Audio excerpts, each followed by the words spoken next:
If drugs are such a bad thing, how come they're so readily available and easy to attain? If the law is really that strict, why do we see so many people, including celebrities, doing all different types of drugs from weed to heroin? Drug use has shown no sign of slowing down, yet the government continues to invest a lot of money into making drug policy and enforcing it, but something's clearly not that right.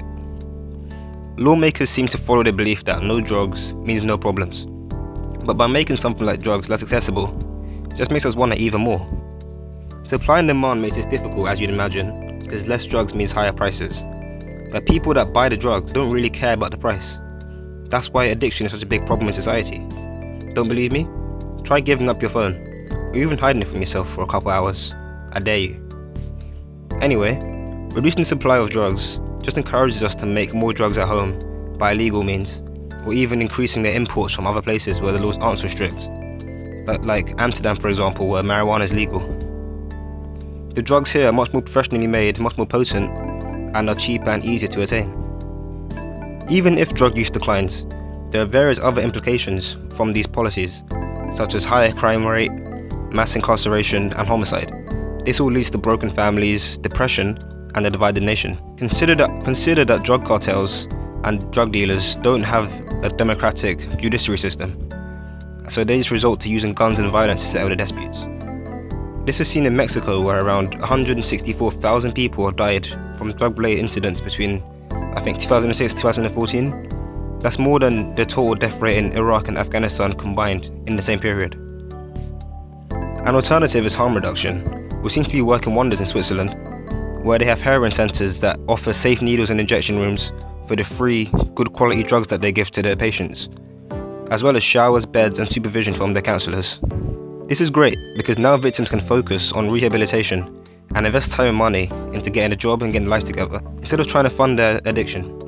Subsequently, 70% of Swiss addicts have been treated, and about 2/3 of them were able to find proper jobs and sort their lives out. Crazy, right? Even this, in my opinion, is a little unnecessary. Diamorphine is a pain-killing agent given in hospitals to those needing surgery, and believe it or not, diamorphine is pure heroin. This is even purer than the heroin you get on the streets because there's so many impurities and stuff in the homemade heroin. I'm pretty sure hundreds of thousands of people that leave hospital after having an operation or surgery and haven't been on diamorphine for a long period of time don't come out as addicts. Also, in the Vietnam War, 1 in 5 soldiers used heroin to get through the tough times, and not a single one of them came home addicted, where 95% of them pretty much stopped as soon as they got back home. I think I read somewhere there was a study in the 1970s where they had rats alone in different cages, and they had 2 water bottles. One was heroin laced water and one was pure water. And funnily enough, almost all the rats overdosed and died. However, when one scientist put all the rats together in one, like rat park was the term for it, a cage of all the rats so they could enjoy life, the heroin water was almost never touched and not a single rat died. The key to tackling addiction is to replace your bad habits with good habits. We need to connect, and we need to feel good about ourselves, as it's not the drug, but the lifestyle. Whether that's family, relationships, porn, games, social media or drugs, if you don't enjoy life and have all the good things, you're going to reside to all the bad things, like drugs. And this is just one sign of the disconnection that's happening all around us. In an increasingly materialistic world, we have less and less close friends on average than we did in the past, but the space between us has been growing substantially over the last few years, based on our presence on social media and whatnot. The war on drugs just makes this all a lot worse, because instead of helping the people who already need help, we cast them out of society and make life harder for them, and even throw them in prison in some circumstances. Society needs to change its approach on drugs and addiction, and we need to start embracing people, not the virtual personas that are starting to replace us and our interactions. The key to fighting drugs is to connect, or whatever Switzerland is doing. For more information on this, you can check my blog. The link will be in the description below.